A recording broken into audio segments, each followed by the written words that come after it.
Hey everybody, welcome back to Retro Modding News. There was a huge announcement from PixelFX this week, so let's go over some smaller stories and then let's talk about that PixelFX announcement. First, let's talk about this update from Muramasa talking about these aftermarket PlayStation shells. If you're unfamiliar with Muramasa, they have this pretty large collection of aftermarket Saturn and Dreamcast shells, and now they have an update about some PlayStation shells that they're working on. In the tweet, they mentioned that there's a tentative ship date for these PlayStation shells in May of this year. The shells will include all new parts except for the controller ports, so you'll have to use the controller ports from an original PlayStation. I'm pretty excited to see what color shells they're going to have for the PlayStation, because the Saturn and Dreamcast have a bunch of different color varieties, so if it's anything like that, then there's going to be a bunch of colors for the PlayStation as well. There is one thing that's interesting here, that they mentioned that their supplier has decided that Dreamcast and Saturn shells are going to be going on sale. They're trying to shift their attention away from the Dreamcast and Saturn shells to focus only on the PlayStation shells. So if I were you and you want one of those Dreamcast or Saturn shells, I think now is the perfect time because they may be out of stock for a while afterwards. Here's a quick update about the gbaHD. ManCloud actually mentioned to me that if you wanted to add the Bluetooth functionality that he's incorporating in his latest gbaHD Shield revision, you can actually just solder two wires to the older version of the Shield to add that new functionality to the older Shields. While the new Shields are a different PCB layout, you could add that Bluetooth functionality along with a firmware update to your older Shield, and it pretty much would be the same thing. This picture here shows how you can wire up those wires to get that Bluetooth functionality in an older Shield. Bob mentioned Retro Game Restore's new NES shells on Twitter, and Leon actually asked how easy it would be to drill the hole in the NES shell for the Multiout for the NES RGB. Greg from Laser Bear said that he would be willing to share the footprint of that Multiout with Retro Game Restore so that they can add it to their case. Retro Game Restore actually responded saying that they could reserve a spot in the shell. Maybe it's going to be like a mostly cut out area where you can just knock it out for the Multiout. It sounds like these new NES shells would have a pretty easy way to add the Multiout if that's what you wanted to do. I talked a bit about this GBHD Color Game Boy Color Consolizer last week, and earlier this week GameBox announced that they're going to be releasing pre-assembled versions of this gbaHD Consolizer. What's even more interesting is that they actually put the gbaHD Color kits on sale, and they made these pre-assembled versions the same price as they were before. However, one of my Discord users actually asked one of the GameBox members in my Discord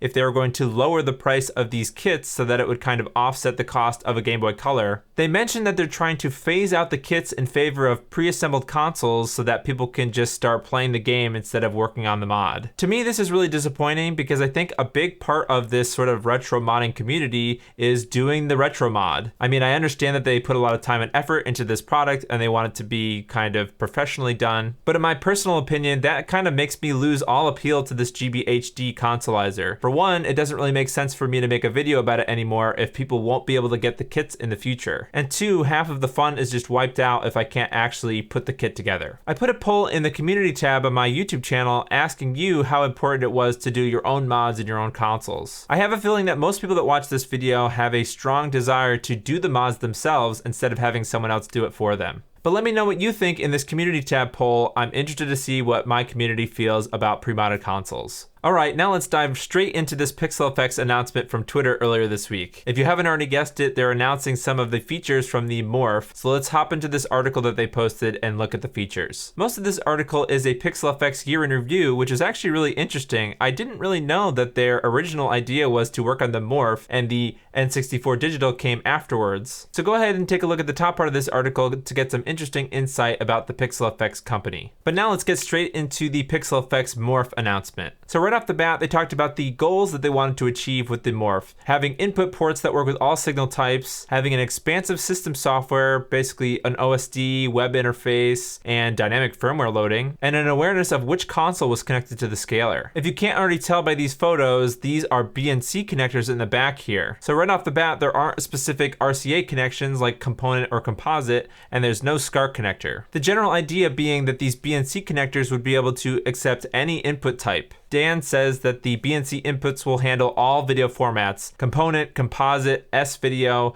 RGB, sync on green, and separate horizontal and vertical sync RGB. It sounds like it would also be able to accept both 75 ohm terminated video signals as well as TTL level signals. If you keep scrolling down, however, you're going to see a huge missing piece of that puzzle. There's something that they're calling the infinity switch. I'm just going to read some of the details here on this page. So the infinity switch addresses the need for an integrated scaler and switch ecosystem. It's a modular video input switch where the end user can build a switch with any number of inputs and combinations of input types. The infinity switch and the morph can communicate with each other using a protocol called InfinityNet, which I believe will allow the morph to know which console and input type that you're connecting to the infinity switch. Using the morph's OSD, you can control the infinity switch, which is kind of blowing my mind right now, and you can load custom profiles on a per input basis. To me, that means if you have a pretty static switch setup, like you're not disconnecting and connecting your consoles constantly, you can save the settings per console so you don't have to ever change them again. Anytime you switch to that input,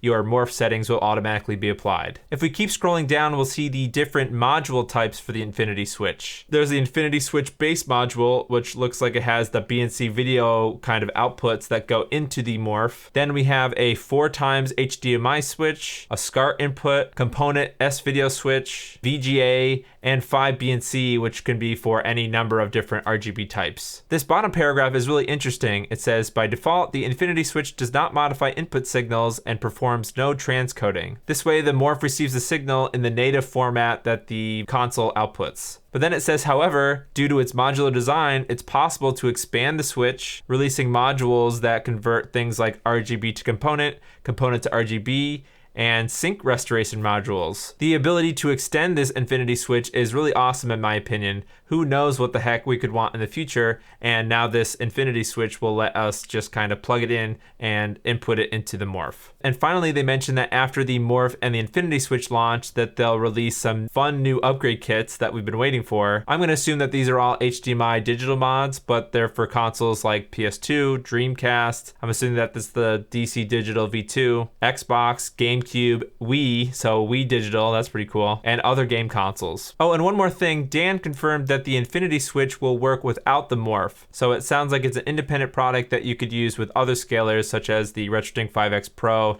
or the OSSC Pro or whatever. This is really awesome, and I definitely think that this is the way to go to make that powerful switch a separate entity. So there it is. They finally announced more features about the morph, and they announced this new product, the infinity switch. I want to hear all your thoughts about the PixelFX Morph. Do you think it's going to be worth it versus the RetroTink 5X? And what do you think about the infinity switch? Did you see that coming? Is that going to be useful in your setup? Let me know in the comments below. That's it for this week. If you want to suggest a news story to me, follow me on Twitter or join the Discord. Thanks for watching, and I'll see you in the next video.